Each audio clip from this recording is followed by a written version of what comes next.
Middlesex recover after Robinson sends stumps soaring. Sussex had another decent day with the bat, led by a first ton in Sussex whites for Tom Alsop to play their way to 354 for 6 at the end of the first day at the First Central County Ground. George Garton and Ollie Robinson were in the middle at the start of the second day, having already shown what they can do with the bat. 400 was in sight for the hosts. Garton returned in determined form, unbeaten overnight on 37. He wasted little time bringing up his half-century. Just the return to action he was looking for. His side went on their way to taking control of the match. That was the end of the road for the England T20 international, frustrated with himself as he flashed at Anderson, only to edge through to White. The innings was starting to look like it was coming to an end. Just one of Beard's stumps left in the ground when Afridi was done with them. Anderson left them with just one more wicket. Robinson outcaught by Bamber for 18, and they were unable to make it through to 400. Crane out, caught in the deep off the bowling of Afridi. Sussex all out for 392.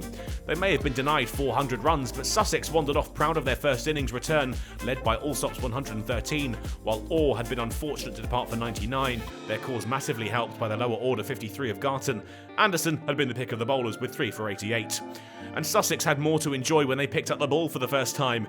Robson left Robinson to remove his off-stump unchallenged, just 4 balls into the innings. Stoneman tried to get Middlesex going, but he too would succumb with the score still below 50. Garton added a wicket to his half-century, the opener out for 26. That left Middlesex in a spot of bother at lunch, the score 44 for 2, still 348 in arrears. And it wasn't going to get much better for the visitors. White out for 6, caught by Rizwan off Hunt. Hanscom followed with the score still below 50. Another ill-advised leave, another off-stump knocked back by England's Ollie Robinson. Middlesex stabilised under the watch of Holden and Simpson, who finally got the visitors' innings up and running in earnest. First to move past 50, and soon enough to a 50 partnership. 3 runs then took them to 3 figures. This was much better from Middlesex, even if they did still have a small mountain to climb. Simpson's 6 was a defiant shot, this pairing proving crucial to the visitors. And that had carried him to the cusp of 50, a mark reached off 83 balls with a single off Clark. Holden had really found his feet too. Hunt cleared over the leg side to bring up the 100-run partnership. The shot that took the score to 150 was a little more measured though, Middlesex fighting back before tea. And Holden would reach his half-century before the break, scored off 78 balls, his side thankful for his contribution. They headed in at 162 for 4.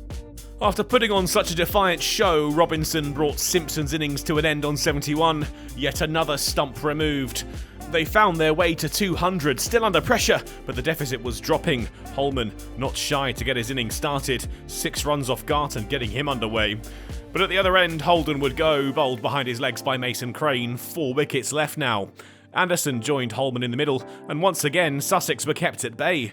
Both men matched each other stride for stride, up to 250 when Anderson fired a flat 6 over the leg side.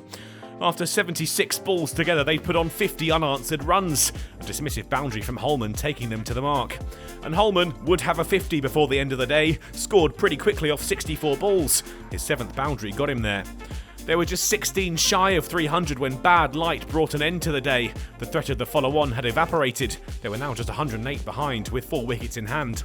A pretty even day then. Middlesex probably slightly the happier of the two sides, parity not too far off after a horror start with the bat. Sussex will return on day 3 looking for the final few wickets, hoping Middlesex can't chip much more off their lead.